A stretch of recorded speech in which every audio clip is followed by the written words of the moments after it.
Midsummer Screams. Please welcome to the stage your Midsummer Scream executive team. Executive Director, David Markland. Executive Producer, Gary Baker. Supervising Producer, Claire Dunlap. Producer, Johanna Atalanos. And Creative Director, Rick West. Wow, look at this. Thank you for making this. This is our third year. We have, I'm sorry. God, that's loud when it goes pretty loud. I'm going to repeat that because it's important. Wow. Thanks for coming out. This is our third year. We have 2 halls at Long Beach Convention Center, and we're already sold out 2 days in a row. So thank you for making it possible. This event is a show for Halloween fans, by Halloween fans. We do this for you because we are one of you. So thank you for making this show a success, and we look forward to seeing you year after year.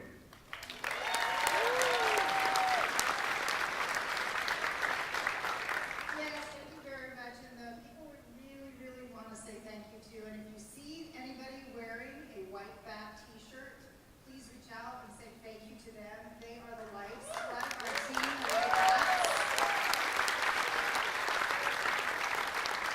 I truly believe we have the best volunteers ever. They really, really work. They're dedicated. They are so wonderful. So thank you guys so much for showing up for all of us.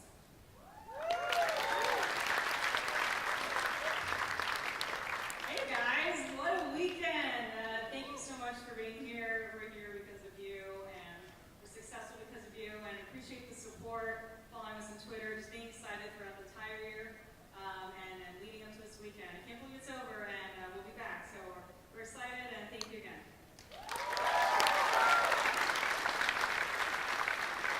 I have to say, I am so blown away with the entire crowd that came in this weekend.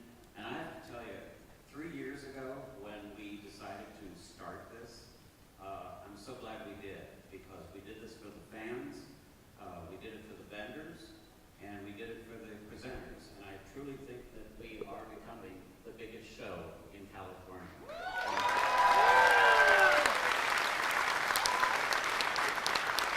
I personally want to thank my business partner, Jim Paul, who handles all the tech for this. I think we have the best tech on the West Coast. Also my godson, Anthony Paul, and Todd Essick, my friend out there that runs the video too.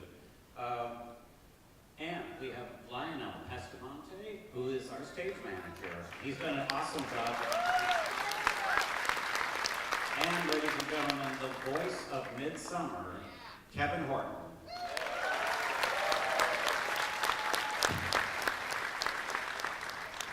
So I posed this question to you 3 years ago. I'm going to ask you now. Did we do you proud?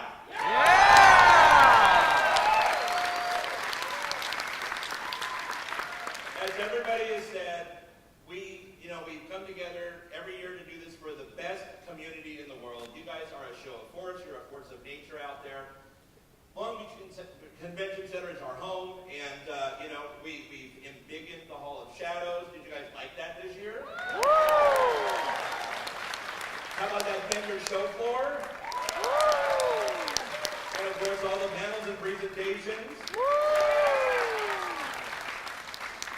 It can get bigger and bigger, and we will get bigger and bigger, but guess what? The star attraction is right here. It's all of you guys. You are the community. You're the reason that Midsummer exists.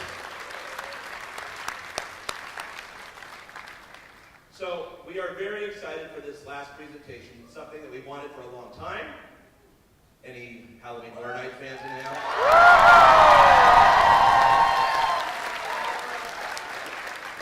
And we are going to take you to church because for the first time anywhere, we have East Coast and West Coast Halloween Horror Nights. You wanted it, we delivered it to you. We love you guys. We will see you next year, Long Beach.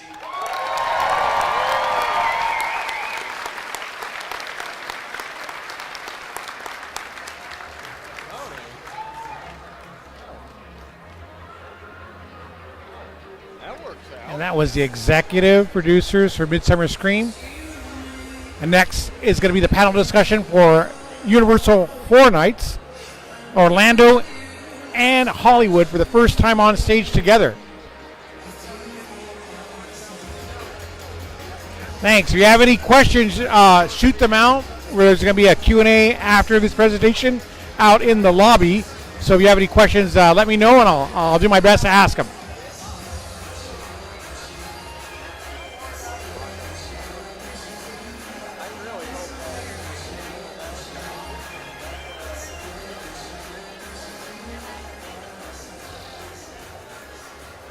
Stay tuned. Swipe right. Invite your friends. It's about to start. The finish line of Midsummer Scream 2018. Universal Studios Halloween Horror Nights. I love it. Absolutely great. Seasonal events in the world, drawing hundreds of thousands of frightful fans to its theme parks in California and Florida each year.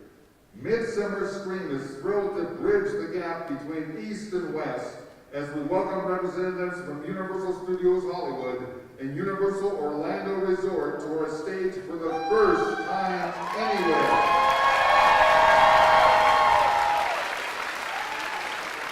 Please welcome together for the first time anywhere, creative director and executive producer for Universal Studios Hollywood, John Murdy.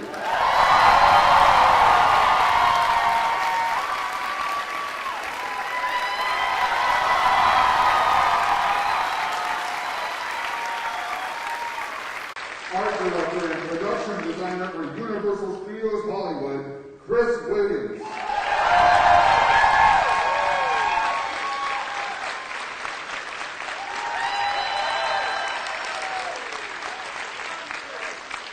And senior director of entertainment creative development for Universal Orlando Resort, Michael Aiello.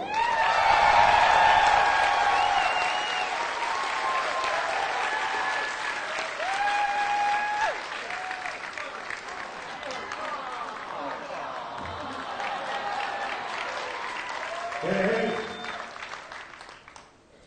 How you doing, Long Beach? As he said, I'm John Murdy. I'm creative director, executive producer, Halloween Horror Nights, Universal Studios Hollywood. Chris Williams, production designer and art director for Halloween Horror Nights Hollywood. Thanks for coming. Thank you, Midsummer Scream as well. Thank you, guys. And I'm Mike Aiello, and I am really just happy to be here. All right. Let's take a seat. Okay, all right, let's do that. Picture you're in the living room that we don't have together. So I thought when we were talking about this, and Chris and Mike and I started talking about what we would do today, I thought it was such a cool opportunity because let's ask the question: how many of you guys have actually gotten out to Orlando and seen Universal Studios? Universal Orlando Resort. That's crazy. Wow. We thought it would be such a cool opportunity, and to have Mike join us today, so that we could share, a little bit about what's going on in Universal Studios Hollywood, what's going on in Universal Orlando Resort, but also, how many of you guys want to do this and get into the industry and do this for a living, right? How many of you guys? All right, and girls. We also thought it would be cool to talk a little bit today about how we all got into the biz, how we all work together, how we work separately. So this presentation, we kind of just pulled out all the stops. It's probably going to take about 3.5 hours. So we're going to be here as long as it takes, kids. All right. And here's how we're going to start it off. Over the years, I kind of do this to kind of ask the Twitter community, the Twitterverse, to solicit, we solicit questions. Ask, hey, what's a question you'd like to ask, myself or Mike or Chris, or all of us about Halloween Horror Nights? We pick a bunch of questions. But there, I've noticed, I've been doing Twitter, I think, since 2009, and I've noticed there's a fair bit of confusion about our sites. I always get people who are asking me Orlando questions. I don't know if you guys get The handle is similar. Yeah, so we're going to just real quick, just so you guys always know who you're following.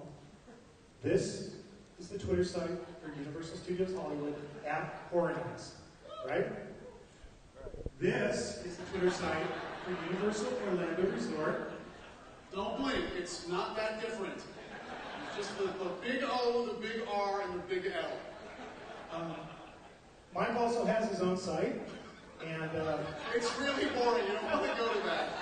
Go to the he's verified. I've checked it out. He's verified. It's just pictures of me and my kids, and like here's the cereal I had for breakfast this morning. If you're really into cereal, you can follow Mike. And then this is my site. Are you sitting on a microphone? No, I'm just sitting Yeah, on I this. scoot off to the side. Okay, that would have been awkward. I'm not verified, by the way. And it has nothing to do with Horror Nights, and I talk about like food. But we thought we'd start this thing off with some icebreaker questions from Twitter, just to kind of break the ice, get us all comfortable. We've never done this before. No, We've never ever shared a stage with all of us on one stage, so there are laws against it, I think. at least a couple stages. So the first question from Twitter is, and this is probably the single most important question we're going to answer all day today. Why does Orlando call their attractions house, but Hollywood tends to use the term maze? And this is from Is It October Yet? The answer is pretty mundane. Haunted house was always the term back when the event started in Orlando in the early 90s, and it just kind of stuck. But I will say, when we're creating together or talking about, the terms are a little interchangeable for us when we're talking about it. But in our guides and on the website for Orlando, it's always been haunted houses.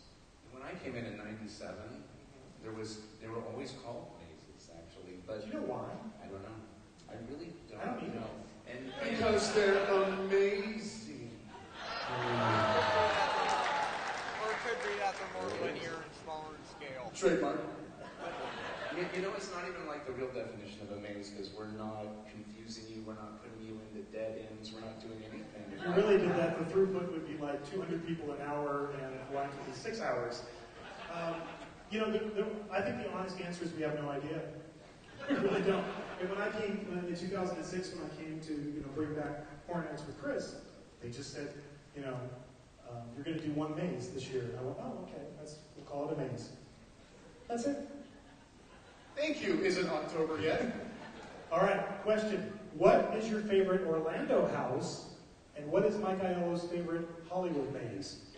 This is from @HHN Fanatic. I'm sensing a trend here. And the truth is, for many, many years, I had never missed a single night of Horror Nights. Since 2006, I had this crazy streak going where I had been there every single night. It was up over 200 nights. And so it's hard for me to answer that question because there's a whole lot of the houses. It's okay. That I'd never seen, that I'd seen on videos on the internet and everything. But Chris and I went together a couple years ago, 2016, and we grabbed a flight, we flew, we got there, we did like the whole park, two parks. We did Islands of Adventure and Universal Orlando. We ran around, saw all the parks. Then we did all of Horror Nights, and we got on a plane the next morning at 7 a.m., flew back and did our event. But the one, that really, really impressed me in Orlando was this one. It's called Ghost Town, the Cursed Lightning Gulch. And for me, what was so impressive about it was just the scale of the sets. They created this entire, ghost town environment, and it felt absolutely real. It was beautiful. It was inside a soundstage, and I loved all the gags. There was one particular gag where a guy popped out of a piano that I thought was really, really clever. I don't know, Chris, do you have a favorite from Orlando? mine was, I really like this too, because we took a tour before the event itself and walked through, and we came around the corner, and I think we went with Mike, or with some of his guys, but I was shocked, because I was like, Ghost Town, and they built an actual 2-story ghost town, much like what you're seeing in the image all the way down, and they had great effects all the way through it, and scenically that was really the one I liked, but the Exorcist maze that they had produced was really, really cool. During, we did a pre-walk, but then we walked through it during the event, and they had some great effects. They had one effect that we're walking through the house, and literally the walls dropped in a scream effect, and we were like out in the desert in Iraq. Very cool. And it was really big, too. It was really cool.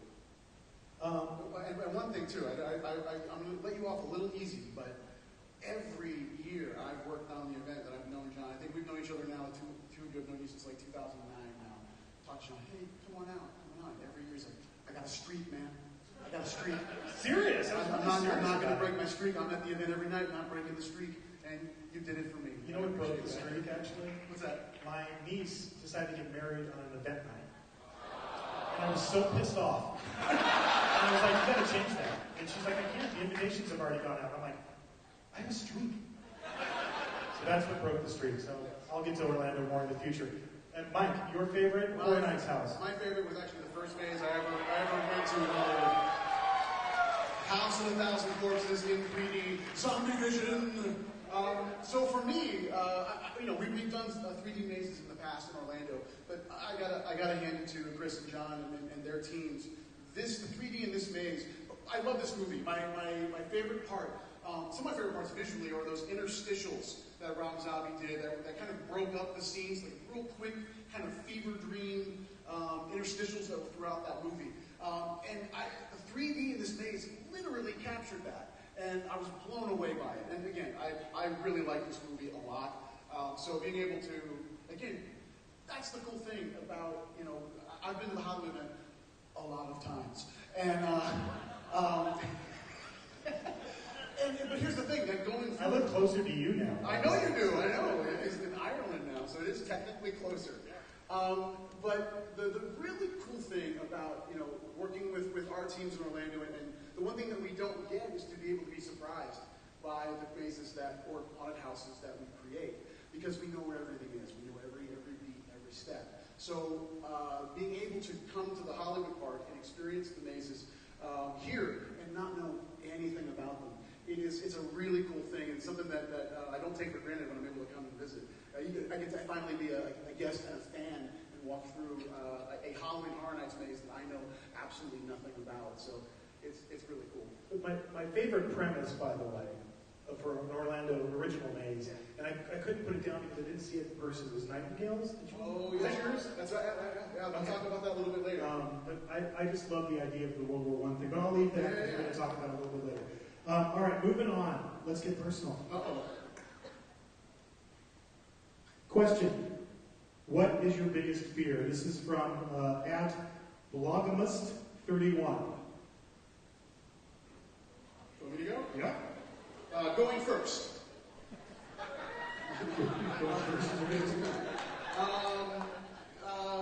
So obviously, I'm a dad. So anything happening to my kids is like that's like those horrible things in the child world. But being more playful with it, quite honestly, my biggest fear is deadlines. It's the one thing I'm like really afraid of. What is it? Deadlines. Oh, deadlines. Deadlines. It's like dead lions. Yeah, dead lions. Petrified of dead lions. They just lay there. Just do something. Deadlines. All right, Chris. Heights. It is heights. Is that rooted in something from your childhood? You know, This section's called Let's Get Personal. No, but and maybe things that go bump in the night, maybe, or something, that kind of thing. Experience a few things at night, type of thing.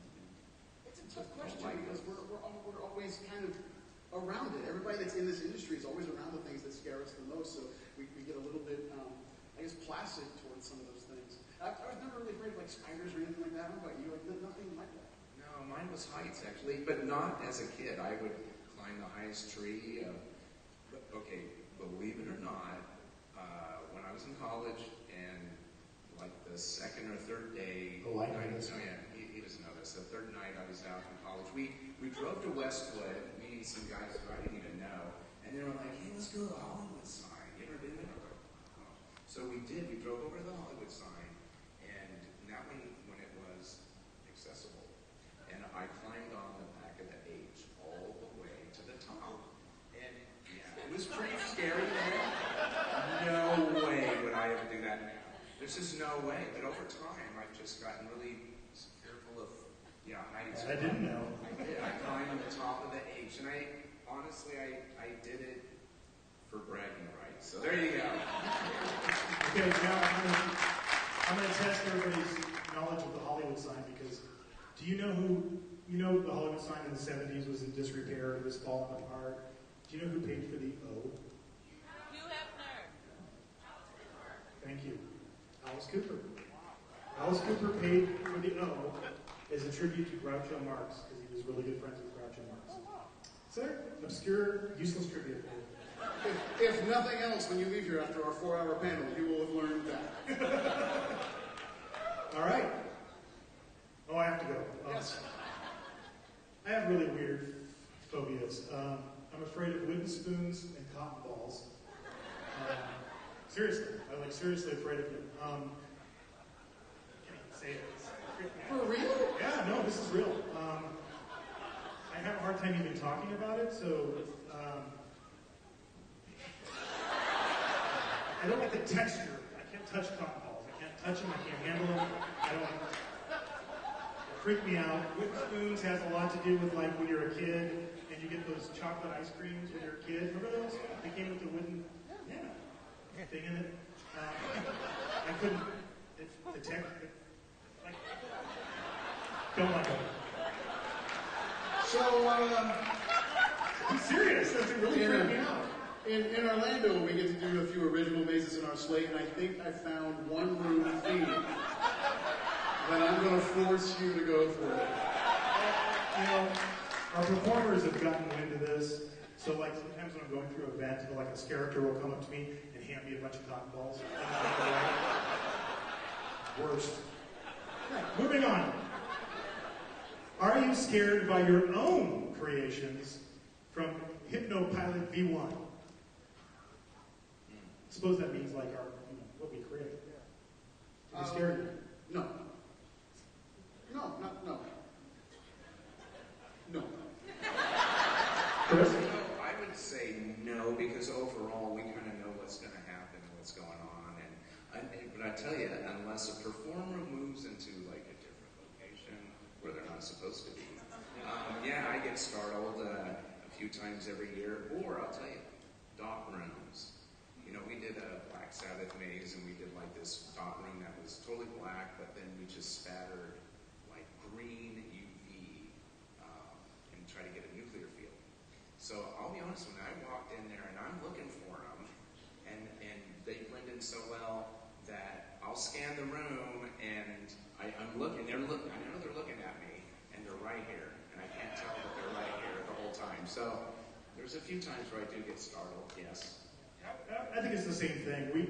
It's hard for your own haunted house or maze to scare you, but the performers, it's like they have a radar. They know when we're walking through. I'm sure you've experienced this, Mike. And they just become obsessed with scaring you, and that's terrifying, honestly, because you don't want. The worst thing you could do is scream in front of your own performers. This is really embarrassing, but they have made me scream so many times over the years. And then, then backstage, you'd be walking backstage, and they're like, I made you scream, and then you feel really small. I lied.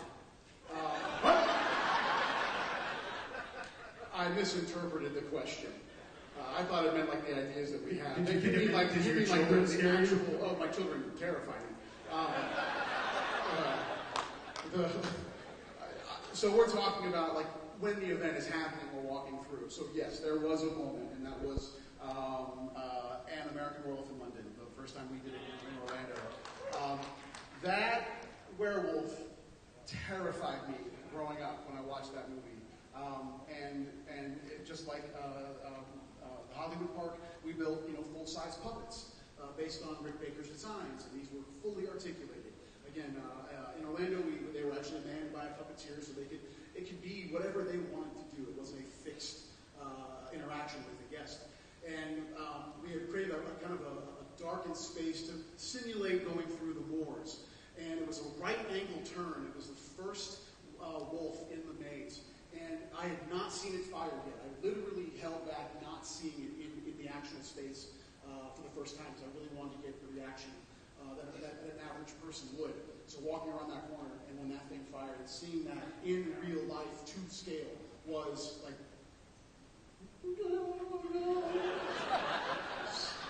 it was horrifying. And it was like the coolest thing ever. Like, so I'm totally frightened, I'm literally trying to just get against the wall, just going, oh, let's get to the next thing, I want to see it again. You know, it was cool. But you know what the best thing is when you take a filmmaker or an actor through a maze that's based on the property that they were involved with, and you scare the hell out of them. That's like the best thing in the world. You know, when you're taking somebody through. You know, I remember when we did all those premiere parties for Walking Dead. We used to host all their premieres every time they had a premiere, and I would just go backstage and watch the monitors and watch all the different actors from Walking Dead go through, and I just go, his own character just scared him. All right. What do you love most about your job? What inspired you to choose your career path? I think those are actually two different questions, and this will help us get a little bit into how do we get into the business and kind of talk a little bit too about tips for people who want to get into business. But let's start with that first part. What do you love most about your job? So the one thing about what I do at Universal Orlando, I oversee an amazing team of writers and show directors and designers and technicians. And Horror Nights is one element of their daily job. It's one element of my daily job. But I'm also responsible for all of the entertainment that exists within the entire resort. Seasonal events, all the parades we do, all the nighttime shows. If anybody saw the Christmas Hogwarts Castle projection display, I was responsible for the creative on that. So I get to dip my toe into a lot of different pools. And Horror Nights is the one kind of constant freight train that exists more than 365 now. I know that's the same for both of us. So that's the really cool thing, is I've been able to evolve and really lead a lot of passionate people. Are doing things that I used to do, in my formative years with the parks, but now I kind of oversee. So it's been a really neat evolution that exists within Horror Nights, but also a lot of other content within the resort. So the diversity, the variety of things I'm able to collaborate with a lot of different teams. That's cool. I really dig the creative freedom that really like John and I both have. That we work together and dream all this kooky stuff up and come up with wacky ideas to think if, hey, can we make that work, or we see something in respect to a movie or a film, and then, see if we can, achieve a set or, a character or anything like that, pretty much.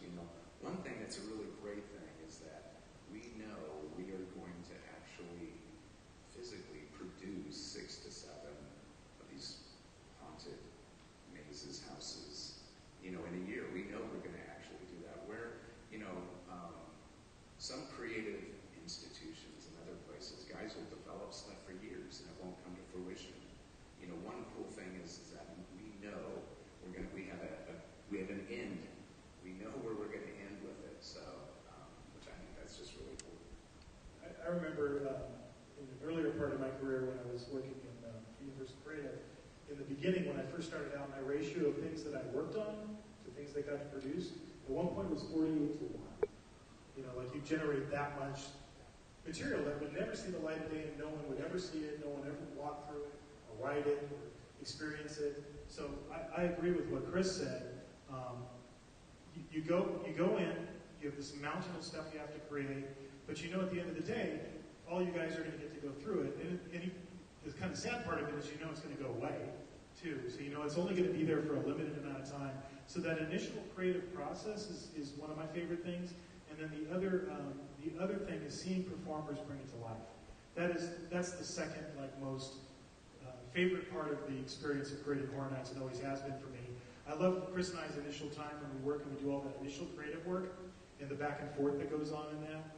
And then I love when I get to walk into a maze or house and I get to see the performers bring it to life, because they always surprise you with things that maybe you didn't even think of that make it that much better. I think the other thing too is being able to foster talent as well. And these are massive teams. And we're just the guys up here talking to you guys. There are hundreds of people that are responsible for the creations that start on that white piece of paper. That then use the same amount of passion, the same amount of talent to be able to bring that to life. So it's really what I really love. I know you guys can hear this, is being able to really see something in somebody and a talent that they have that you can bring out in them, and ultimately do things better than you ever did. That's really what this is about. You know, there were people doing this before us. There are people doing this after us. So it's finding those diamonds in the rough, just like we were found, and instilling in that next generation of what is going to be Halloween Horror Nights. And as far as what inspired you to choose your career path, I've obviously talked about this before, so I won't go into great detail on this, but I'm a Southern California kid. I grew up going to Universal Studios Hollywood. There was two seminal events in my life that set me on the path that I'm on now. One was my mom letting me see Frankenstein when I was 4 years old, and that forever, made me obsessed with Universal Classic Monsters. That's me in those really bad 60s pants looking at an equally really bad Wolfman. That's Universal, probably 1972. And when I learned that you could come to Universal and you could actually meet the monsters, that was kind of it for me. So every time my parents would ask me where I wanted to go on my birthday, I always wanted to go to Universal. So both the movie studio and the theme park really inspired me to want to do this. And then, Chris. Movies of the 80s, all those practical effects and such, big inspirations. They really were. My parents were as well. My mom was an artist. She did a lot of oil paintings, and that was a big inspiration watching her paint and such. And a lot of that stuff translates to even into scenic painting and such. But it's really like the inspiration of, like, as a film guy. And I know John was too as well. I worked in a video store. It was like a long time. So that was like my film education. Mike. Yeah, for me, E.T. was the first movie I ever saw in the theater with my mom. It was life-altering. The idea, again, I was 82, so I was 4 years old. And that was the first movie I ever saw that made me feel something, and knowing that it's just a flat image on that screen. I distinctly remember that. I even remember the song that played before the movie even started. It was Chuck Man Jones, Feels So Good. That's scary on a whole different level.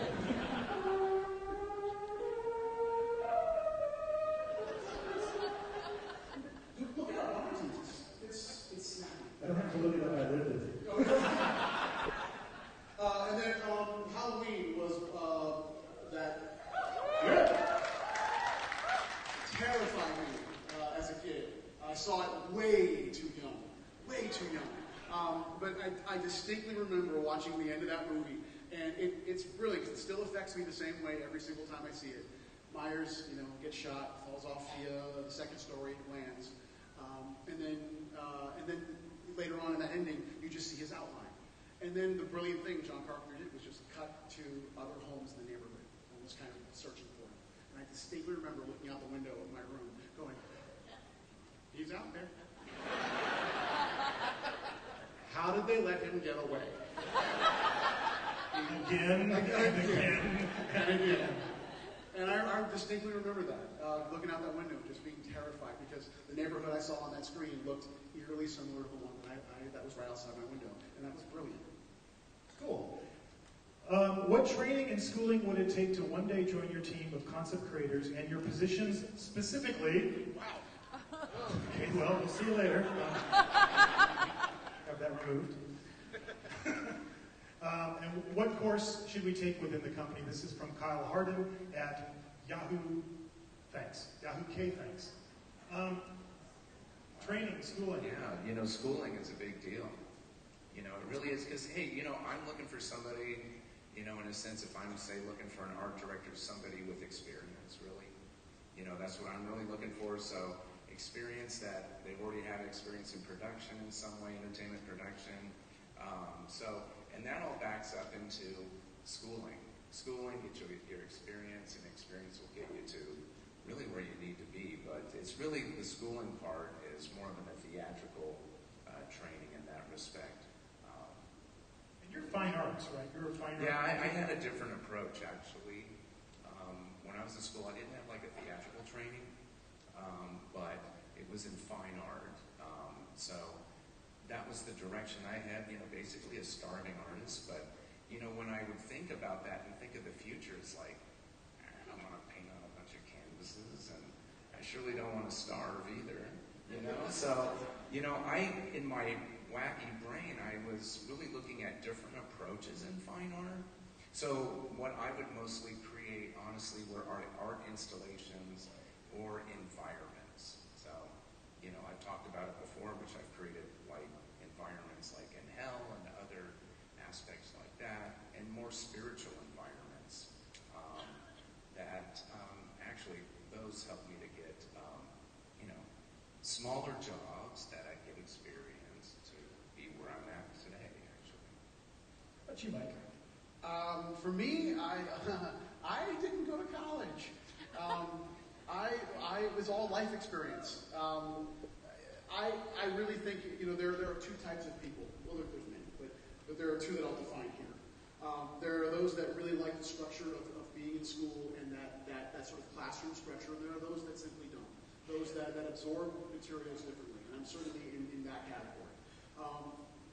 For me, and the type of people that we look for to join the creative team at Universal Orlando is someone that honestly has a passion for the thing that they really want to do.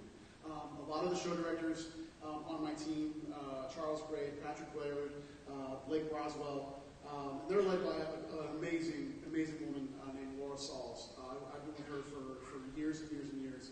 And she manages that crazy group from the day-to-day standpoint. And all of them have different backgrounds. And that's the one unique thing, is there isn't one way that anybody gets to do this. I'll talk one thing about being here. Let me say once, what Rick and his team have done with this event, there's nothing like this on the East Coast at all. Nothing like this. It is an amazing thing. It's an amazing thing. And you're seeing it out here, that the passion that goes into a lot of people that are in the Hall of Shadows, doing their thing with the home haunts. And we met a girl named Aurora who did a home haunt. Yeah. Did you guys get to go through that trick-or-treating? The fact that she just has a passion for it, and there are resources that are available to allow her to achieve the vision that she had, and that's really what it comes down to. It's what all of us have done, is we had a goal in mind, that we saw way out there, and really no way to get there, but there is the first step, and you're seeing that happen all the time over these last 2 days in that hall, and all year when people are making these amazing haunts. It's passion. And that is the number one quality that you have to have in an individual that's on a team of other passionate people. And I think, the Hall of Shadows is a great example of this. I meet so many people that, like, how do you get into the industry, and what do I need to do, and how do I get your job, et cetera, et cetera. What's so beautiful about that is just do it. Just make something. Because everybody has to start somewhere. But if you just create something, it doesn't matter if it's a video on YouTube or a haunted house in your parents' garage. Every little thing you do is a little bit of experience that you're going to get and be able to build upon to do the next thing. My dad, when I was starting out, gave me really good advice. And my father has worked for the Southern California Gas Company, which I think has a different name now, since 1960. Worked for the same company his entire life. Still works there. He's 82. And he told me when I was first starting out, whatever you do, whatever job you do it to the best of your ability, because quality rises to the surface, and that's how people get noticed. So if you're, the first job I think I ever had was waxing and stripping church floors in the summer, like under the table, like really scraping gum out. I was the best damn gum scraper that you ever saw, but that's, the passion is such a huge part of it, and it's also just the ability to never give up on yourself, and always, when you're pursuing your dream, everybody's path is going to take wacky turns. It's always a hard question to answer. I don't know what you guys think. Every time I'm asked that question, I always find it hard to answer. Like, what's the path to get there? There is no one path. Everything goes like this. I'm a theater major. I was specifically an acting major, but I ended up doing this because I took a summer job at Universal Studios in 1989 as a tour guide. That's me.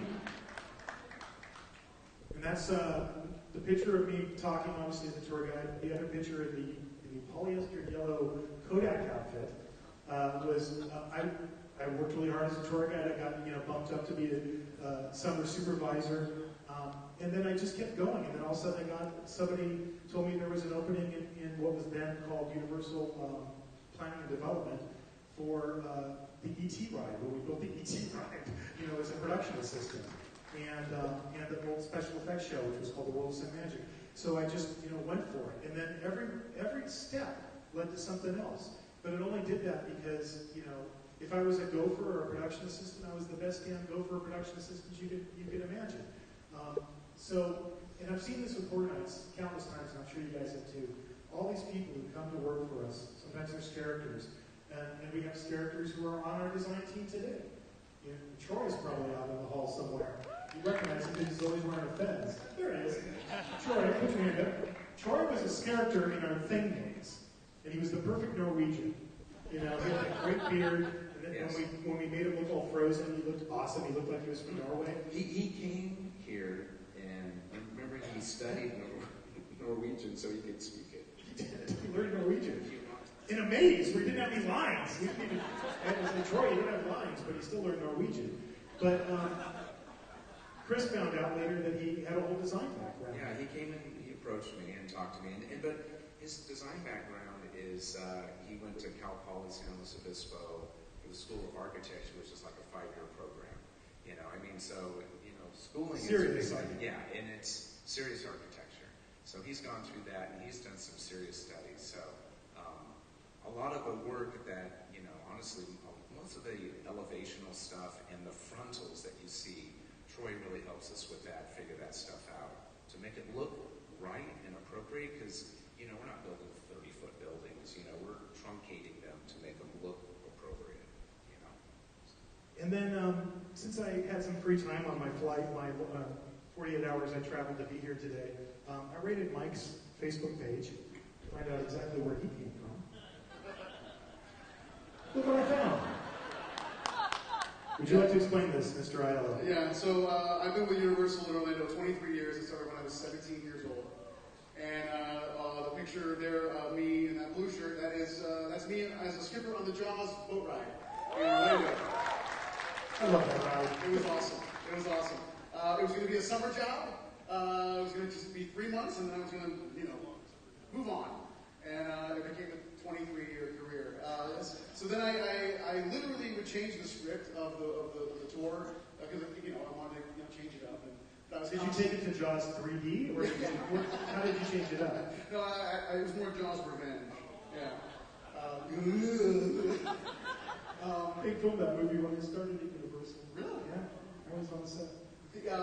So my supervisor at the time brought me into the office and said, "Hey, I don't want to keep writing you up because you keep changing the script. There's an audition in entertainment. Why don't you go there? They're a little more free with the script." And I worked as a game show host for Nickelodeon Studios for a little while. Nickelodeon! So I worked there, met my wife there as well. It was 20 years ago now. And then I was also a blues brother. Everybody keeps saying on the tours that, thanks, Bishop of God. Everybody kept saying I look like Dan Aykroyd in my younger days. I don't know if I still do now. I don't know. You tell me. But I auditioned for that show and then got it. Became contracted, sang and danced in a black suit in 110-degree weather, and played harmonica. And that was my in into entertainment, was being a performer first. And then it really kind of evolved from there. And I think Mike really took to heart my dad's advice about, whatever you do, do it to the best of your ability, because look at that guy kill that shark. Damn! I like this. Like how my gut is directly kind of wedged right in between. That's quite a shot you found, Mr. Murdy. I appreciate that. It looks even better on the bigger screen, I'm sure. That looks great. So, Chris, how did you get to Universal? Well, I honestly, February was my 20th year at Universal, actually. So I came in, let me back up a little bit. Out of college, I was very fortunate to get a design position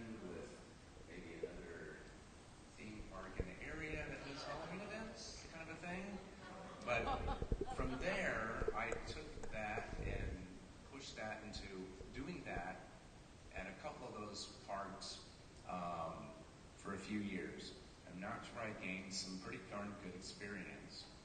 And then in '97, I was working for a company, and we heard that Universal was doing Halloween again, because they had tried to boot it up a couple of times in like '85 and '92.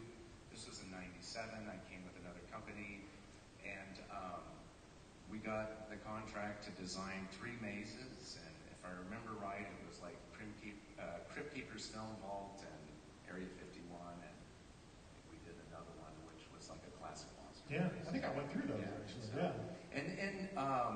So that was in '97 to 2001. Well, that was in '97. I got hired right after that season. I got hired out from Universal. So, I kind of came in as management.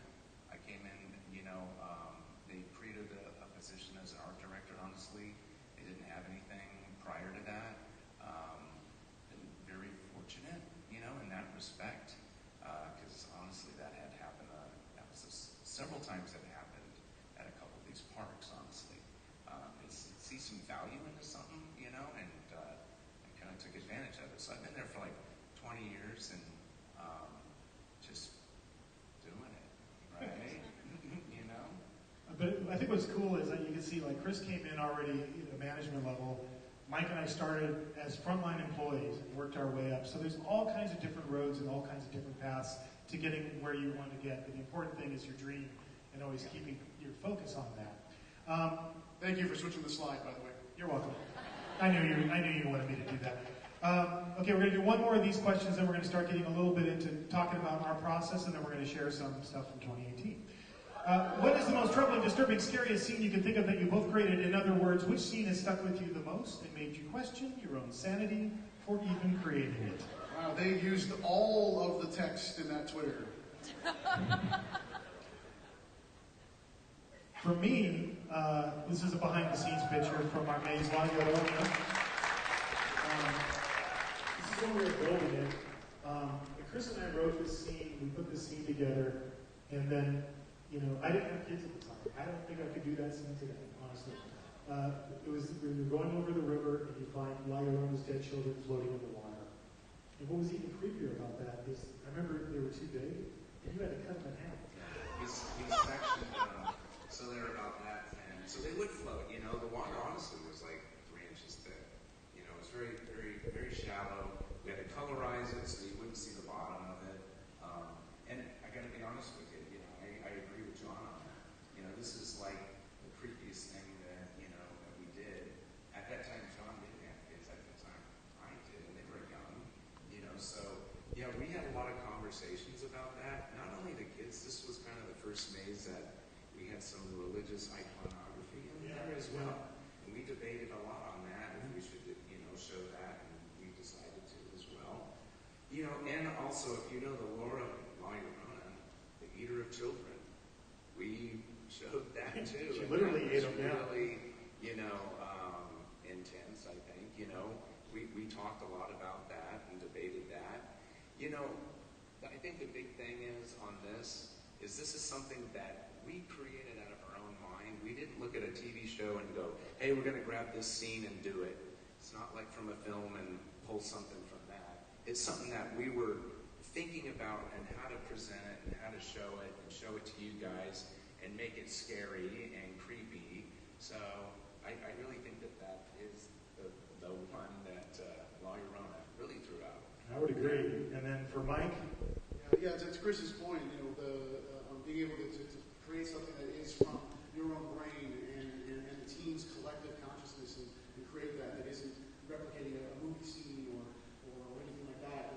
We kind of divided our line between IPs and originals. So several years ago, we did a maze called Nightingale's Blood Prey. It was based, a story I wrote based around the Battle of Somme, which was the bloodiest battle in World War I. And I'm also a huge Doctor Who fan.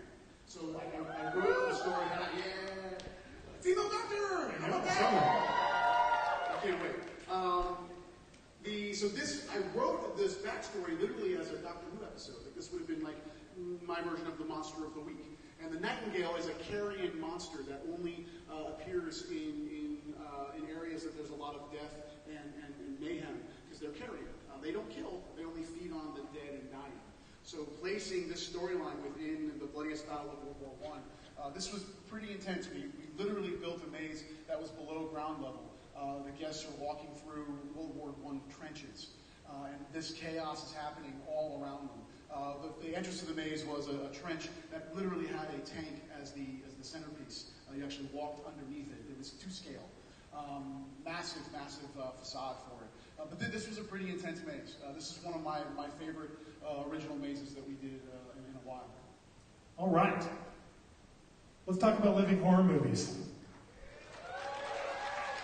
We've done a lot of them. This is just a fraction of the movies and TV shows and other licensed properties that we've done over the years. But I thought it would be cool. We'll do this. We'll run through this. We'll go pretty fast through this part. And then we're going to get into talking about some of the things we're doing this year. But I thought it would be interesting just to talk about the process, because I got this question. When considering IPs, what elements set a property apart as a good fit for a maze? Now, Chris and I have always had 3 rules. And sometimes we break them, but most of the time we try to stick with them. And it's pretty simple. One is awareness. And that simply means, do people know it? Do they want to see it? The reason I use this particular image, this is from, I think, Halloween Horror Nights 2007 or 2008. Notice something about this ad. Do you see the name Freddy anywhere?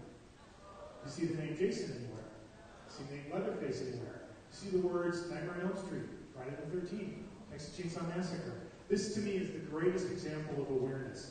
We could put out a poster that just has those 3 characters, and every single person knows exactly what that means.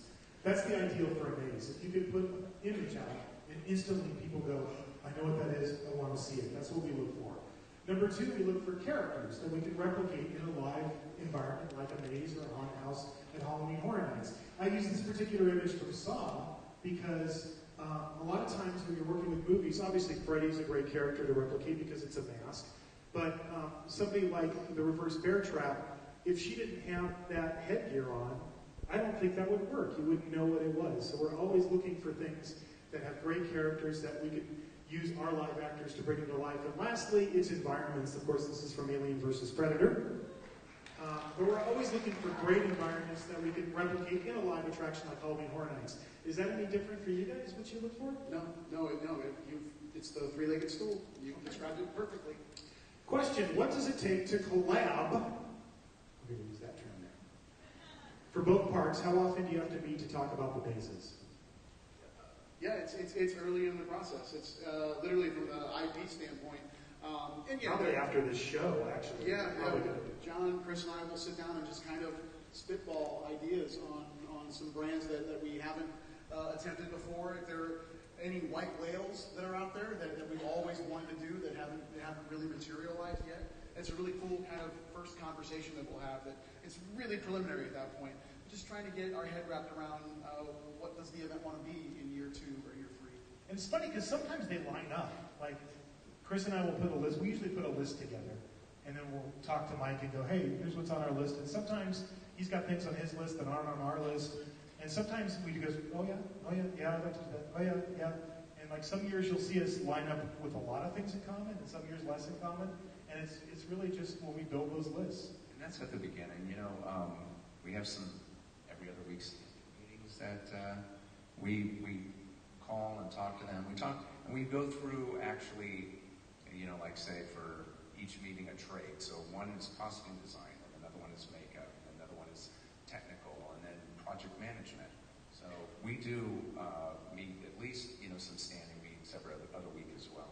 It's also an effort to try and find some best practices as well between the two parks. If there are things that Chris and John and their teams are doing that are really efficient, we'll say, hey, let's adopt that sort of plan, and vice versa. But again, we've got 2 very different teams that the other great thing, because John asked earlier who's been to the Orlando event, one thing we consciously do with our content is make sure that we're creating 2 separate mazes, even if it is the same brand. We want to be able for someone, if they choose, to visit the Hollywood Park and experience John and Chris's maze, that they're going to get a different experience on the East Coast with the Halloween Horror Nights team that's there. That's a conscious decision that we make. And the next is a very common, we get this question all the time. I assume this, just because a movie does well at the theaters, doesn't mean it would always work out well as a maze. Have you ever had moments where fans wanted to see a movie recreated as a maze, but realized doing it might have terrible results? Twilight. You know, I was going to name my daughter. One of my daughters is Isabella. And originally I was going to name her Bella. And then I noticed that was the most popular name that year. And I was like, and I wanted to name her after Bella Lugosi. And, which I did. But then I realized, oh my God, if I call her Bella, everybody's going to think she loves Twilight her whole life. So I changed her name over at that movie. Go ahead. Do you have a movie, Mike? Well, it's actually a recent one. It's come up a lot in conversations I've been having with people. A Quiet Place has come up a lot lately. An amazing movie. You guys would have to be really quiet. I know. Can you do that? Can you not make a sound going through a maze? And that, not to say it's not possible, but it's something you got to really think about in knowing the dynamics of the mazes that exist in Halloween Horror Nights. Quiet is definitely not one of them, and that is what makes that film so unique. In fact, when I first saw it, there was one other guy in the theater watching it, and it was hilarious because, and I knew he was consciously aware of it, but he would eat his popcorn like this.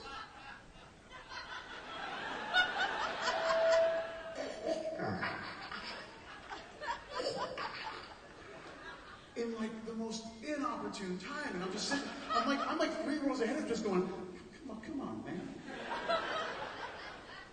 So definitely a texture like that is something that is really hard to achieve in an attraction that has the throughput that a Horror Nights house or maze has to have. Yeah, and I think when we were first starting out, people would say Blair Witch when it was just the first movie, and I'd be like, what? So you're going to make a maze and there's going to be one guy standing in the corner, you know? The first Paranormal Activity, you know, everybody was like, Paranormal Activity, I'm like, the door just goes, thank you, you know. And in recent years, Get Out, honestly, you know. I got a lot of people asking me about Get Out, and I'm like, Get Out's social commentary. It works brilliantly as a film. It's fantastic. It's genius. But it's not necessarily a maze, you know. Not everything is designed to be a maze, I think is the answer to that question.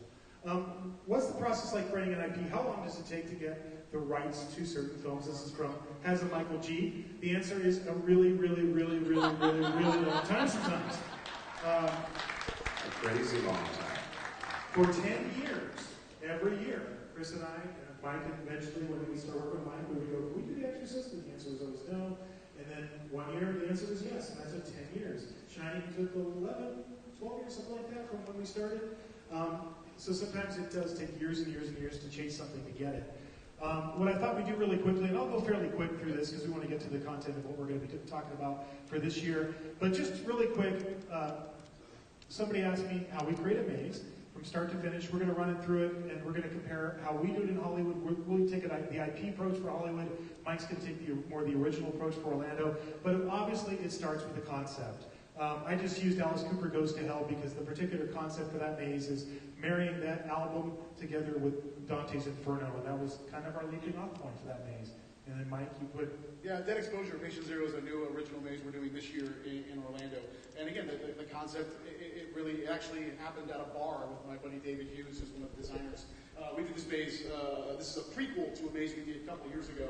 That really the initial idea was, let's create an entirely black environment. Let's make it a zombie maze. But the way to make it different than any other zombie maze is we're just going to go back in with invisible UV and highlight every detail. So picture this room completely painted black, but we're going back in and highlighting all the detail of every object, every character, and then it's only black light that fires intermittently throughout the maze. So it creates like a negative image. So that was the concept. So once you have the concept, you got to do the pitch. I included that picture of Chris and I. That's Chris and I backstage at Alice Cooper concept. That's literally when we pitched this idea. That's the only time we've ever captured the pitch in a photograph. We were backstage, got invited us to see a show. We were backstage like, hey, so we just worked together. What about this? And then Mike, you put Mr. Landis up there. Yeah, he has nothing to do with Dead Exposure. I didn't understand the process of the slide. Sorry. That's right. But obviously, you know, when you're working with IPs, you have to go and you have to pitch the actual people that created the film or produced the film. I just really like that picture of me and John Landis.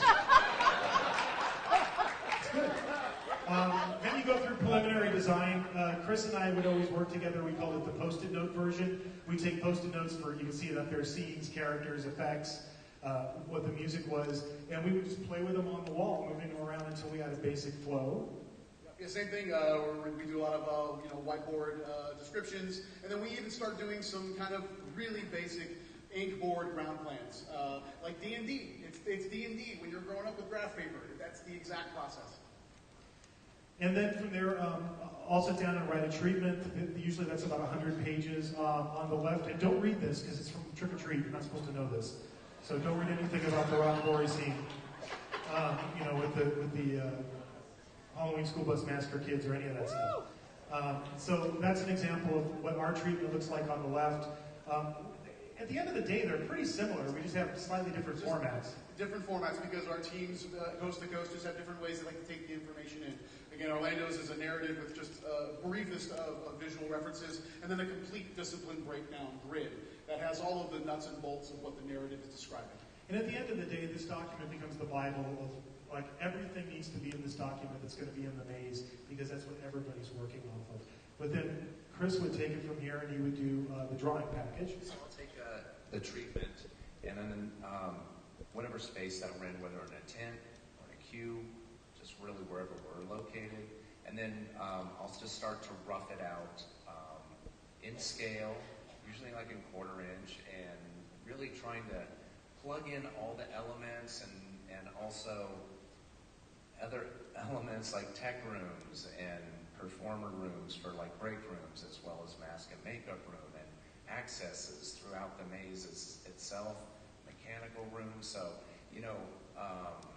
it honestly, when we're done with it, it does look like a wacky maze if you hold it and really kind of look at it.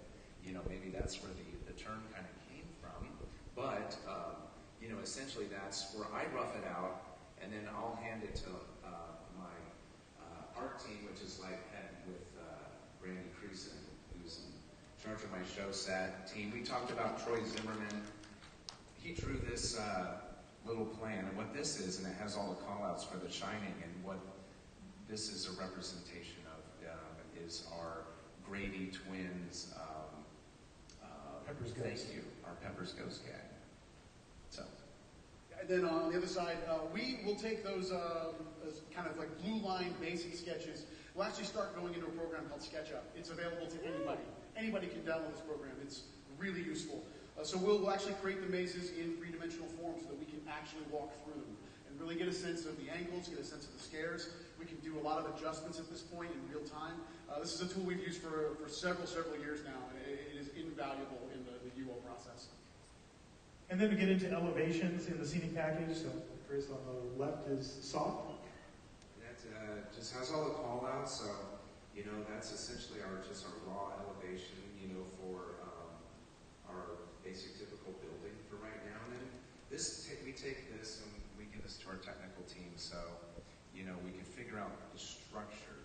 Our structure behind a facade like this is basically what's called like a type 5, which is basically like building a house or even more or beyond. If you ever dare to look up in one of our mazes, you might see some really, really heavy timber holding up something really lightweight. Well, we have to have engineers run calculations for us if we're hanging anything overhead. So, everything is engineered and such as well. It goes through a whole different group. So. And then on the other side, this is actually a artist rendering of the facade for one of our new mazes, original mazes this year, called Carnival Graveyard. So our guests will walk through this. It is a graveyard salvage, and on either, the guest path is made up of discarded carnival rides and discarded carnival games. Inside are these amazing violent carnies. Murdy, if at any point you want to come and play a carny in the maze. I am one. I know. Now you can play one on TV. So yeah, this entire maze is all made up of kind of found object. It's in one of our sound stages. It should be pretty cool. I was going through a haunted house in Paris once. When Mike said karate, just made me think it was like a little bus bar ride, those little cheeky little rides, and it was terrible. But the very last scene, there was a guy inside it that threw a towel over your head and like mussed your hair. And I came and bust out the doors, and I was like, oh, wow, Jesus, how many times did he put that towel on people? It like suddenly dawned on me. So I have a special fear of carnies because of this, so I'm looking forward to seeing this, Mike. Moving on. Then you go into the full drawing elevations. I think on the Titans of Terror up there, that's the kids' bedroom from Titans of Terror. Yeah, and what we're really just trying to show here is as much detail as we put in our elevations, and they're mostly all hand drawn as well, because we're really trying to show, if you look at that elevation A, there's a couple cardboard stand-ups, so think of Leatherface and Freddy, that kind of thing, showing to our prop team, what we're really trying to look for in the feeling of that room specific. Yeah, and then this is another room facade within the Carnival Graveyard. We're going to take you into a now dilapidated Tunnel of Love as near the finale of the maze. So this is an artist rendering of that. But again, this tells a lot of detail, to Chris's point. This is so our scenic artists know exactly the color palettes and the type of textures that need to be used in every single wall of the maze. And then, of course, you get into costume design. There's just a couple examples up there from The Purge, our Uncle Sam, and Statue of Liberty. Yeah, that was Lucas Colshaw. Yeah, that's our illustrator. So we have he's right there. Hello, Lucas. We have a fabulous illustrator. His name's Lucas Colshaw. He's been with us for years and years. And so every time you see one of these images released through publicity, it's usually something that Lucas drew. So he draws up all the characters that we don't have film reference for. And then on the other side is... This is an artist rendering of Chance. She's a Horror Nights icon. She was the kind of second to another character we created for Horror Nights called Jack the Clown. But a couple years ago, we gave her the event. She actually was the torchbearer for the event in our 26th year. She became the main icon for the event. So this was a rendering of her costume. Beautiful, beautiful rendering. And then this just shows you what the final product looks like when it's all done. And then we get into makeup. A lot of times when you're working with intellectual properties, there's no need to draw it if you have great reference. This is from American Horror Story Roanoke, Pigman, and The Butcher. Chris, you can probably explain what we're looking at. We're looking at a couple sculptures on my left. I guess it's the pig head, and I think that's done out of water-based clay, actually. And the other one I think is done out of oil-based. But these are through McGee effects, and the last several years we've had Mr. McGee do most of the lion's share of all the makeup and masks and such. And I'll tell you, his sculptures and the things that come out of his shop are just like no other. They really are awesome. Yep. And there's the proof. Yeah. That's the pig man from American Horror Story last year. And it's really hard to tell, but within around the snout, there's a lot of screens actually that he can see through. That the screen has hair on it. You can't tell, but that's how well hidden his vision is actually in this. And then that's the final product for The Butcher. Yeah. And in that butcher, just all real quick, sometimes you talked about collaboration with Orlando. That's The Butcher is shown there with a drop window. We started doing drop windows last year, and that was really based on what John and I saw from Orlando and how we felt that we could implement those as well. So, that's some collaboration that we do work with them on. Okay. This is a sculpt for the Killer Clowns from Outer Space Scare Zone that we'll be doing for our event this year. This is Rudy, and our team, it's all in-house. We have an amazing group of artists that are with us almost the entire year that create all of these amazing sculpts based on the references that will be given to be able to achieve the accurate look. I think the next one actually may have a finished product. There we go. There he is. This is going to be a scare zone. It's going to be in our South Street portion of the park. And we're going to do most, if not all, of the Killer Clowns. So Fatso, Slim, Spike, Daisy, I think is going to be out there. You're going to see the ice cream truck, the Terenzi Brothers ice cream truck. This is one of those white whales for me. This is going to be a lot of fun. It's probably worth mentioning too. Somebody had a very good question I didn't include in this panel, but it's worth bringing up. They said, well, how come sometimes Orlando does something first or Hollywood does something first? Is there a reason why you guys do that? And specifically she was asking, well, American Werewolf in London, you guys did it first, and then we did it. I think Insidious, Chris and I did it first, and then you guys did it. I think maybe we did Halloween first in 2009. Yes, you did. And then you guys did Halloween, and then we did it again because they did it. Just because it's in Orlando or it's in Hollywood and it's not in one or the other doesn't mean it's not going to come to the event. A lot of times, Trick or Treat is the great example of this. We'll talk about that in 1 second. They did a fantastic scare zone for Trick or Treat, and then all of a sudden the next year, we're doing a maze. So you never know what you're going to see in the future. Lastly, just finish up on effects, special effects design. This is Henrietta from Ash vs. Evil Dead. Basically one of our concept designs for special effects.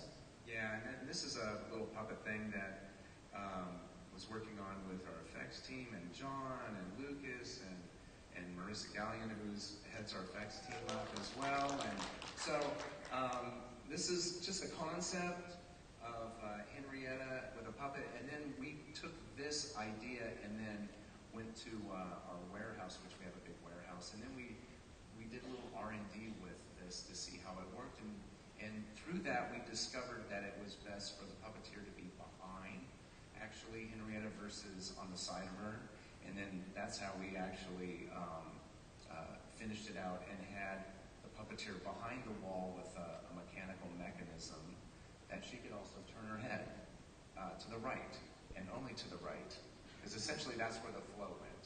He came at you and you went over to the right, so. And that's the character being sculpted with Pat McGee's shot. And that's the final product. And that's her turning her head. And scaring that girl. To her right, yes. Yeah. And then Mike? Yeah, so when we decided to do Alien vs. Predator in Orlando, one thing we're trying to keep in mind at all times is how comfortable our characters are within the maze. And early on, we made a choice that we wanted all the aliens to be puppeteered, because we did not want a character to try and manage the size of the xenomorph head, knowing that it's very large and it could be uncomfortable. So all of our aliens in our maze were all completely puppeteered by human operators. The proboscis, shot out, the whole thing. It was really cool. And then I think we got a finished product. Yeah, there he is. We had 8 of these in the maze throughout, sprinkled kind of throughout the maze. But yeah, again, this was an exercise in how can we do a character differently that ensures that our performers are able to be comfortable. And then, just to finish up on the scenic production, I showed this slide earlier. This is from Alien vs. Predator, but I'm going to step through a series of slides and just show you the process to get to that. That's the finished product. So this is that same scene, right? This is right before. Yeah, this is, we painted. Or is this a suicide cult? I can't tell what's going on. This is the scene. It's painted, it's aged, it's propped, it's ready to spray foam, actually. You can see over their hands, I believe, and their heads. We're trying to keep the foam off of them, and we'll come in. I think the next page shows, we'll come with a big urethane foam rig. We're talking a big system that comes in, and we're trying to put like this secreted resin, it's our intent of that, within the alien predator world or the alien world, there's a lot of different ways that in the films that they have portrayed this kind of a look to it, but this is kind of our look as well, and we take a smaller foam pack and create some of the more smaller tendrils or tentacles on that as well, and then we really try to get, I know it's kind of odd, but I grew up on a dairy ranch, so I kept explaining to my lead scenics, hey, I'm trying to get like this manure, cow manure color, and that is right there and they nailed it. They finally got it. I didn't have to bring any reference in or anything like that. We figured it out, on site and everything, but that's, we're really trying to get a weird, nasty, sickly green color as well, brownish. Yep, and there's the finished piece. And that's what it's all lit. And then Mike has an example from Dead Waters. Yeah, Dead Waters. We did an almost 3-story tall riverboat that our guests walked through for the maze. It's one of our soundstage mazes. So there's a color elevation that kind of describes the look and feel. You can skip ahead. There was an in-progress version of the riverboat. And again, it was as if it was sinking into a bayou swamp. And then the final product kind of lit up. That was the facade.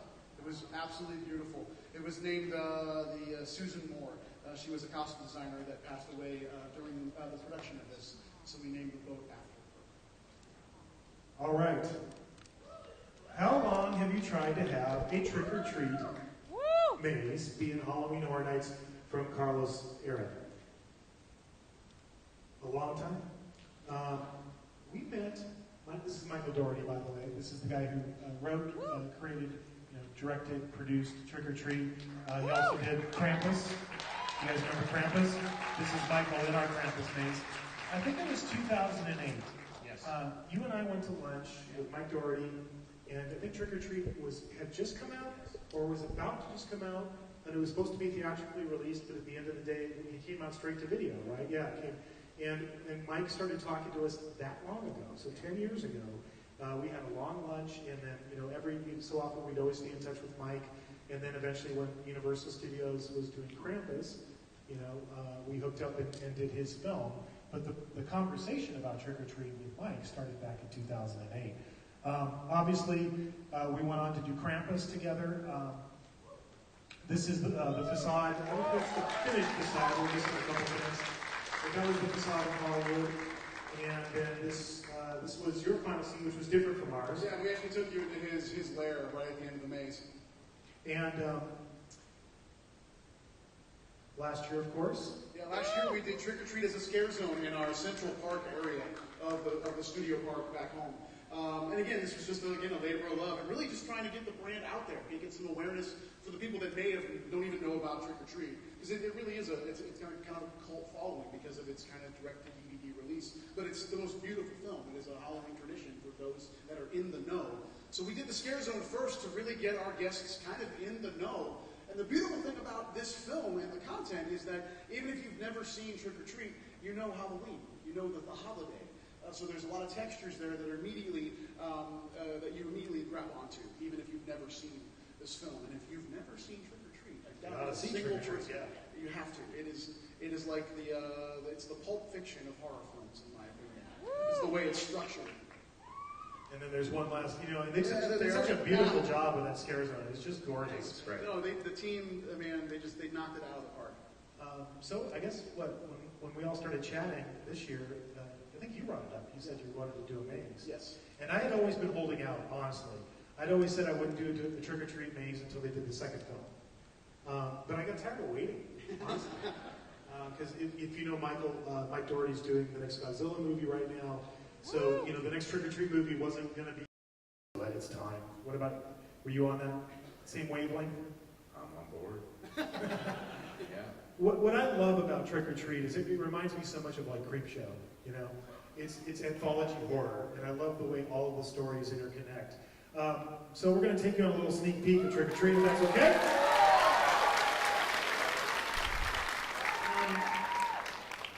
So, we talked about this a little bit, but do you each try to do a share that be relatively the same, or do you like them to do your own twist on them from SoCal Exploring? And I think you answered it earlier, Mike. Yeah, I think, I don't think we necessarily, like, in our minds set out to do that. I think it naturally ends up that way. Usually when we decide an IP, we go off and we design, Chris and I get together, and we come up with our idea, and you guys get together and you come up with your idea, and then inevitably we have that moment, usually right before we're going to pitch it, to say, like, oh, how does your maze go? Here's how our maze goes. But ours is actually different right out of the gate on this one. Right out of the gate, it's different, yeah. Here's an example. So for Hollywood, the facade for the maze is going to be Emma and Henry's house, right? And really, when Chris and I sat down to design it, it's because it's the first scene in the movie, right? And we really liked the idea of the ghosts out front. We liked the idea, oh, there's the house, by the way. It's in construction right now. It's being built. This is prior to props and dressing. Obviously, we have to do all the ghost figures. But we like the idea of kind of teasing Sam. So the first time you see him, he is like the she-ghost. It's just like how Emma tragically encountered him in the movie.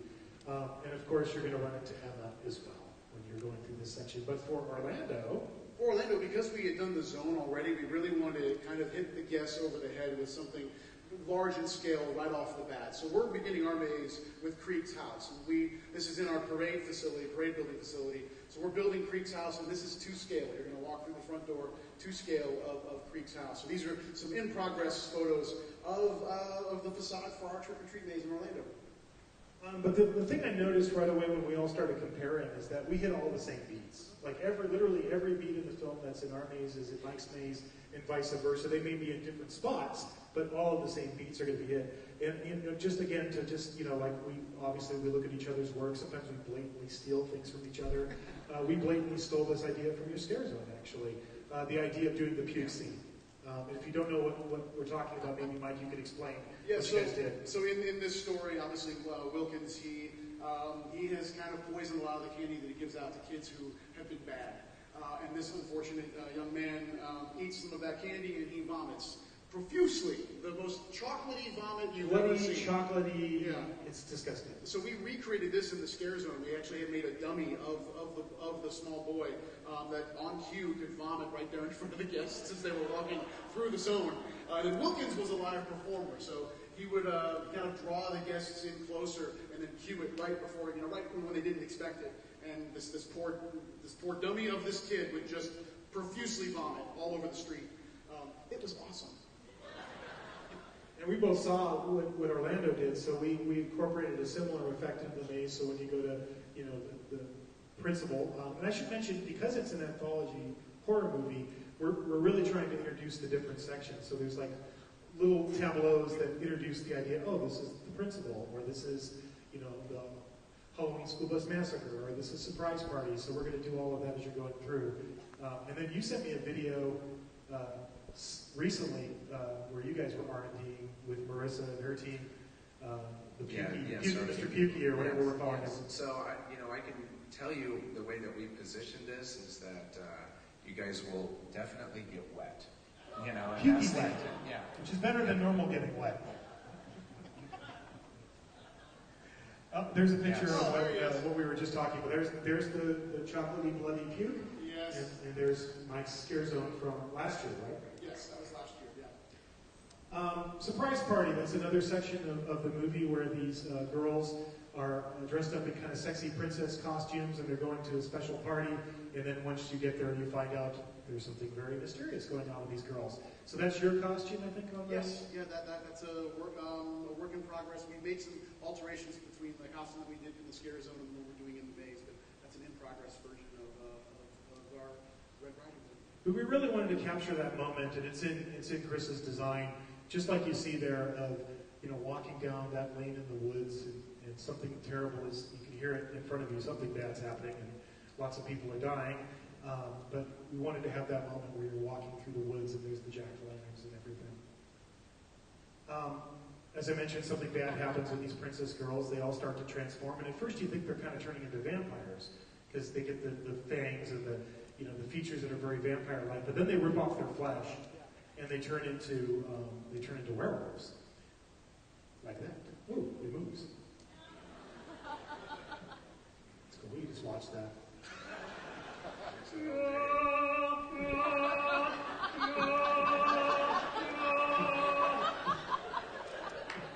Every night I lie in bed.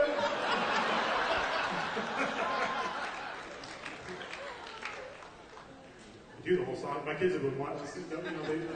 I just drove to Dublin, to 3.5 hour bus drive, and I listened to that soundtrack 5 times. So I can sing any song from Ray Shellman right now. But we won't. So as I mentioned, they turned into werewolves. So that meant we had to create werewolf versions of these girls. This is actually a picture. You found that in the book, right? Yeah. Mike, when we first met him, do you remember he gave us that coffee table book on Trick or Treat? Mm-hmm. And it has this awesome picture. And it's funny, in the movie, you don't see that much of the werewolf. You just see the Greatest Showman version that I showed you there.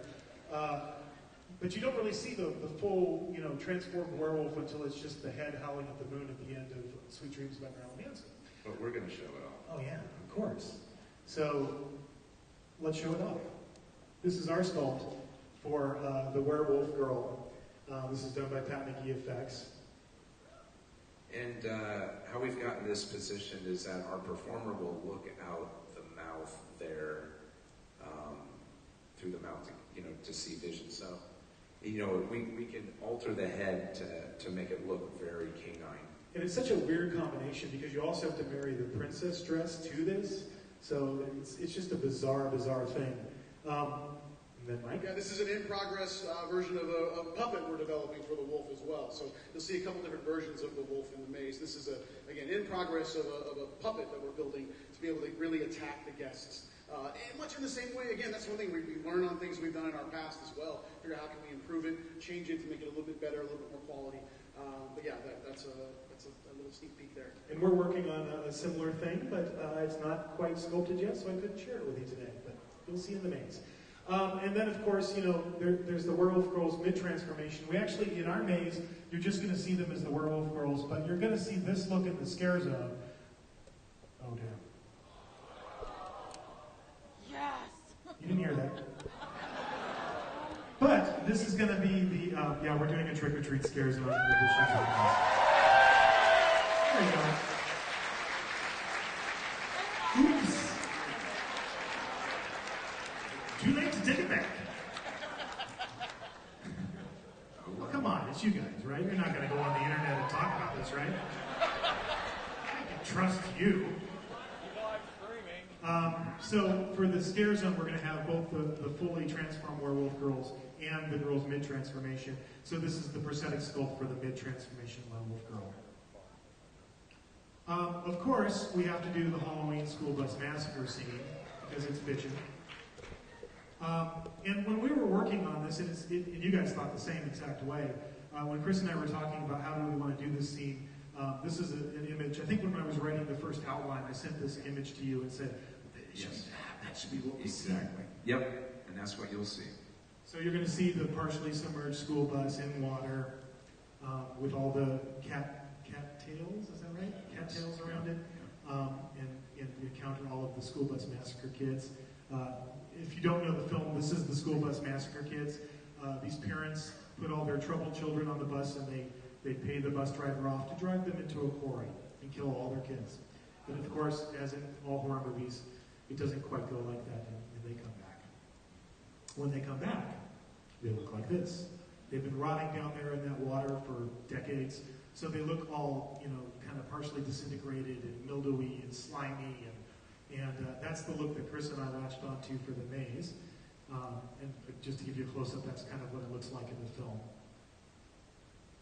And then this is your illustration. This is a color elevation of the quarry, and it's a massive scene near the tail end of the maze. And the bus is practical, so even though it's drawn in this picture, it is going to be a practical element within the scene. So again, filled with fog and the unfortunate ghostly souls of those poor kids. And speaking of those poor kids, let's take a look at them. I'll take you through, we're going to do all of them, every one of them in the maze. And the scare zone, which you don't know about. So this is I'm going to quiz you guys on your knowledge of trick-or-treat. Does he have an official name? The Dracula Kid? Dracula Kid? I don't know. I'm asking. I really don't know. I don't know. Okay, Dracula Kid. We're going to do Dracula Kid. We're going to do the Bunny Kid. That's the sculpt we're working on right now for that. Skeleton Kid. I'm just going to make up names as we go along. You know, these are all done by McGee Effects as well. And if you look at that texture on there, you know, they really tried to get that... Paper mache on it? Yeah, totally. Yeah, absolutely. Yeah. This is Big Head Smiley Face Kid. You know, right now there's someone live streaming. We're in the audience going, I know their What names. names? I know their names. I'm sure that's happening at this very moment. The Devil Face Kid. The Clown. Big bag overhead smiley face guy. And Upside Down Princess. And so these are masks that we used in our scare zone last year, so we're really excited to be able to show their decayed form within the maze. But we can flip through these. These are actual ones we built for the scare zone last year. And they're exact to the film in color and in scale. And then, of course, we have to meet Sam. And there's a section of the movie called Meet Sam. And, of course, that means we have to produce Sam. So I think the Sam image, that's Orlando's Yes. Sam, right? Yep, We're there's still doing ours. Yep. And then that's Unmasked Sam, which will be the same for both of ours. That's right. And then, just weird little practical things. Sam is a tiny little guy. But he's got this prop, this broken sucker prop that he uses like a knife. So on the smaller one, that's actually Trick or Treat Studios, the mask company. That's actually the one they sell. But you had to make it bigger, yeah? Yeah, we made it a little bit bigger and made it soft as well as more durable, actually. And Because you always have to think about, a guy trying to stab you, but it has to be something soft. So Tony Lindis, our head of our props team, had fabricated this larger sized one, and it also has an aluminum stick on it, basically, as well. So yeah, absolutely. And then for our maze ends with Mr. Krieg's house. So you're going to come to that house. We're going to build the whole house, all the pumpkins out front, the pumpkin jack-o'-lanterns. You're going to walk through the house. That's a couple of images of it in progress you just sent me the other day. Yeah, it's such a tight couldn't approach get it into one picture. Yeah, no, couldn't get it. But we're prepping it now for foliage and vines and such. So this was really very recent. And then, of course, you're going to meet Mr. Krieg. So that's your wardrobe. That's Mike's wardrobe, I think, on that side. And then, of course, you have to go to Mr. Krieg's bedroom. That's our scene, and it's being painted like as we speak. Yeah. They just started working on it. We're also going to do a ceiling. You're doing a fabric ceiling as well that gets painted on. So you'll see all of that. Marissa's team is making an awesome jack-o'-lantern that looks like it's on fire, just like in the film. That's Orlando's. Yeah, here's Orlando. So there's the interior of the stairwell from element that will occur that will draw everybody's eyes that way, so that you can't see where Sam's going to come from. And of course, one of the cool things about Trick or Treat is everywhere you go in the film, Sam is kind of there and he's watching you. So I think both of us picked up on this, where as you're going through, you're going to see, in addition to the live performers who are playing Sam that are scaring you, you're also going to see all of these little tableaus, exactly like you see from the surprise party. So you'll see Sam throughout the entire experience as well. All right, here's another maze. Is the Stranger Things maze? How many of you guys are Stranger Things fans out there? Isn't this crazy? Is the Stranger Things maze going to be focused on the first season, second season, or altogether combo of both? From Isaac Munoz. It's going to be focused on the first season, actually. It's funny. Again, I have to give credit to you guys on Twitter. You guys are the ones who made me aware of Stranger Things right when it debuted. As soon as I'd look at Twitter and everybody was talking about Stranger Things, and I was like, oh, I gotta watch this. And when I sat down to really dive into it and really watch it, I just loved it. I mean, I grew up in the 80s, so of course, it spoke to me, all of the 80s references. But beyond that, the writing, the acting, the production values, everything about the show were fantastic. So, when we sat down, we played around with the 2-season version, and it just felt like we were shortchanging so much. There was so much content just in that first season alone. So then we really, pretty quickly, you and I both decided that this is going to be season 1, start to finish. Everything you experienced in season 1, you'll experience in the maze. I don't know if you guys have anything to add to that. Yeah, no, I mean, we actually, in the very initial Blue Sky stages, we did an entire 2-season kind of flow. But again, Murdy, to your point, Charles Gray, Patrick Braylor, David Hughes, Ben Walcardero, they're kind of the think tank with me on this. We again decided that, can we just give focus to one season and really pay off some of the best moments and have time with it, rather than having to very quickly jump from scene to scene. And of course, this is the Stranger Things key art. And this is a question: what is the hardest part of making the Stranger Things maze? This is from Anthony. And I think it's a couple of different things, and we'll give you a little sneak peek of Stranger Things as we go along here. To me, right out of the gate, I think it was this idea, the upside down. How do you do the upside down, right? For us, and particularly Chris and Marissa's team leading the charge here, we talked early on that we need to do the upside down. We need you to feel like you're in the upside down. How are we going to do this? So we did a series of mock-ups that I was at in Hollywood, and we tested all sorts of different things, projection, etc. We ended up doing this crazy grid that you guys put together, and in order to get and it's really about trying to get that floating particle effect, the spores that are floating. They don't float, they don't obey the laws of gravity when they float. They're going up, they're going down. We tried snow, we tried everything you can imagine. And nothing quite looked right, but what worked was a combination of a couple of different things. Projection, but also physical, actual objects. And I don't know if you want to explain why you drew this grid. Well, there's the grid. So each letter is essentially a fiber optic that's coming through the wall at a certain length, and on the end of that fiber optic is a cotton sorry. That's exactly what happened when he walked in the room during the R&D. He saw so much of the cotton bag and he did split, but yeah.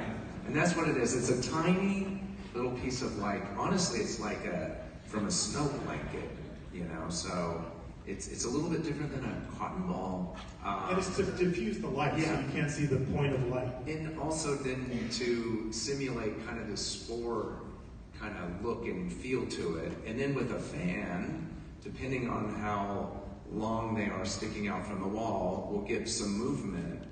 And then, like John had said, with a combination of a couple of things, which also a short throw projector that has some more that are moving a little bit more freely. And then also, when you're looking at this, you see that there's essentially a backdrop and of like, say, the upside down forest. So we received that the backdrop, a file from Netflix, and we're also going to print that and apply that on the wall as well. So they use that in the show too. And it's a combination of all these different layers. So you have these dimensional trees, in this particular scene, dimensional trees, which Chris is creating with all of that crazy, I don't even know what you call it, the webbing or the... Yeah, we're trying to do some of that silicone webbing that, you know, we see in the film as well. And right now we're doing some different variations on it, but that's the approach right now that we're trying to do it is silicone and honestly have it close enough that you're walking through it so you feel some of that. If you guys have ever touched silicone, it has a different kind of feel to it as well. So it's combining all of these different things together to create one idea. And it took a series of mock-ups and trial and error and trying all these different things. But that's what we finally landed on for the Upside Down. Then you get into the sets. These are some of Mike's drawings. These are just a series of color elevations. And again, these are great tools for us to not only figure out what the maze is going to look like, but also be able to give Netflix, the people we're collaborating with, the assurance that we are paying off the feel and texture of the show in every possible way. We can flip through kind of some of these. There's the shed that Will gets kidnapped in by the Demigorgon. There's the facade of the Byers' house. And again, at every step of the way, just like any other branded maze we do, it's getting all the reference. Netflix was amazing with us and our team. Giving us a huge amount of reference to us. Just gigabytes of information because it's all available for us to be able to use and really recreate these as close as humanly possible to the sets. And that's why, going back to why season 1, too, to be able to take the time to go through the woods, kind of harkening back a little bit to like our Alien versus Predator maze from years ago, to be able to walk through the woods and hear the Demogorgon, hear that chattering, and to build that suspense. That's something we really wanted to do with this maze, to be able to go into the Byers' house and the alphabet wall and all of those things that are so iconic on the show. You want to see all of it. So we're going to give you all of it.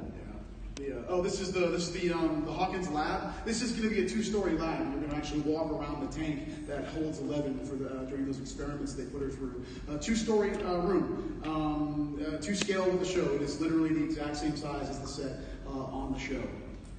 And then there's this guy, the Demogorgon. Actually, a really incredibly difficult creature to create because, like Mike mentioned earlier, we can create pretty much anything, but we have to think about like vision, ergonomics, all of those things. We knew we wanted to do this as a live performer, not a puppet. So we're building a full-blown Demogorgon head-to-toe creature suit. I think I'll share a couple images of that with you guys. This is our sculpt, Pat McGee's sculpt in progress for the Demogorgon. That's the head. The teeth are one of the crazy things about this. You look at, I'll change it to the other slide where you can just see, there's the main teeth, and then there's those tiny little, minuscule little teeth, and he's got to do all of them, for multiple, you're going to see a lot of this guy. So there's so much that he has to do just to create one. And then this is yours? Yeah, we're going to feature the Demogorgon in several different looks. So this is kind of the closed mouth version of the Demogorgon. This is again a sculpt by our amazing in-house artists. putting their talent on the clay. I think the next one is an open mouth version. Yeah, there he is. One thing we're doing with the teeth like this, at least in Orlando, these types of smaller details, when our performers are moving, they're usually the first thing that starts to break down. So we're actually going to 3D print all of the teeth into this mesh that we can actually replace an entire layer of the Demogorgon's head in one fell swoop very quickly. Because we know for a fact, just based on the erratic movement that these performers are going to do within this costume, want to make sure that we can make it look the same way every single night, even if it takes, within the hour to be able to fix and replace. Oh, one thing too, we're also doing a puppeted version of the Demogorgon. We're building busts so that they can actually open and close throughout the maze. So there's several key moments within the maze where you'll see that version of the Demogorgon. So that's just a little sneak peek at Stranger Things. I think we should give you guys something. Yeah.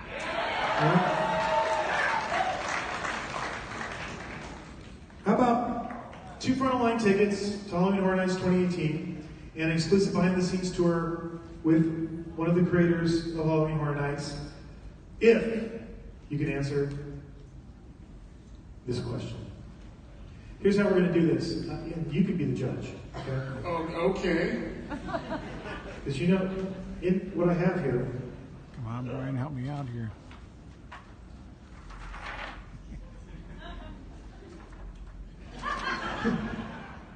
So this is what we're going to give away for one lucky person. They're going to win frontline tickets to Horror Nights. They're going to win exclusive behind-the-scenes maze tour. And we're going to do it in the form of a question. But if you yell out the answer, like before we ask you, we're going to tear that to shreds. Right? He's done it before. I did it on stage. I've done it. It's happened. Murdy, I'm going to let you judge this. There's too much pressure here. I don't want to do this. But, we've done this. We always do this. And the reason we do it, and before we get to it, is because if there's one thing I know, and I'm sure Chris and Mike will say the same thing, is we are so very, very, very privileged, lucky to have the dedicated fans. I mean, look at all you guys. This is just amazing.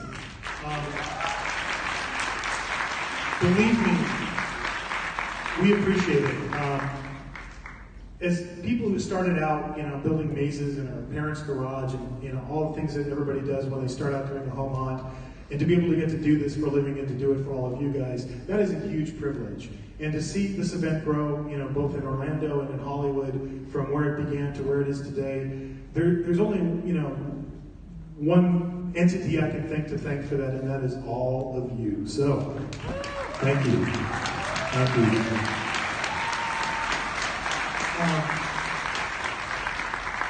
You guys are what drives the passion that we talked about earlier, the desire to keep topping ourselves and do great work. If it wasn't for all of our dedicated fans, we wouldn't have that.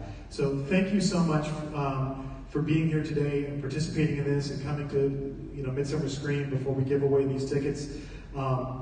It's great to see how this show has grown. We spoke at the first one. It's fantastic to see how big it is, to see what a great place for the community to come together. When we're done and we've given away this ticket, we're going to have to do some media real quick. But Chris and I and Mike will hang out as long as you want us to hang out. We will talk to as many of you as you want to talk. We'll answer whatever questions we are legally able to answer. We can't answer, what's the next maze you're going to announce? It's going to be soon, but we can't answer that. But we'll hang out, and we're happy to hang out. Thank you guys for being here. We really appreciate it. Let's get to this question. All right. We're going to do this differently. This is going to be done with a picture instead of like words this time. And I'm going to give you a little bit of an exclusive with this too. I'm going to show you a sculpt we didn't show you yet for something we're doing today.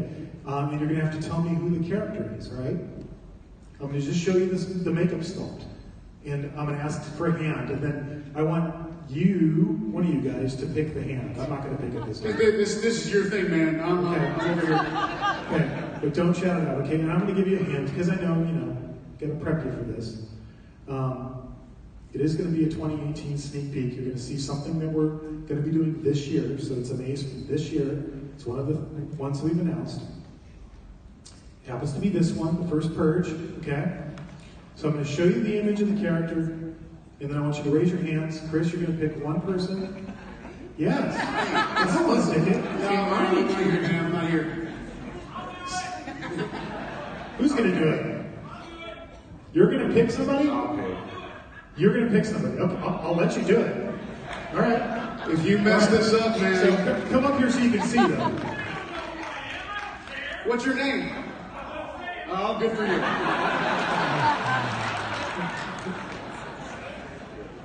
All right, you're in charge. All right, I want you to, I'm going to flip the slide. Please be careful. I'm careful. What's your name? Chris. Chris, nice to meet you. Round of John. applause for Chris. All right, Chris.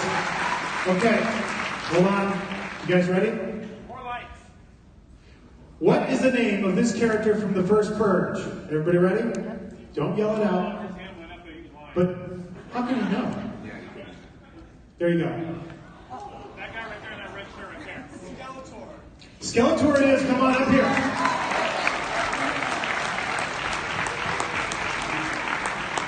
You're the first one I saw, man. There you go. So that, the information is on there. I hope you enjoy your behind-the-scenes tour, your frontline tickets. Thank you guys. That is Skeletor from our first Purge days. Thank you guys for being here. We'll be out front in just a second. Thanks so much, everybody. I had a blast being here from the East Coast. So awesome. Thank you. Thanks, guys.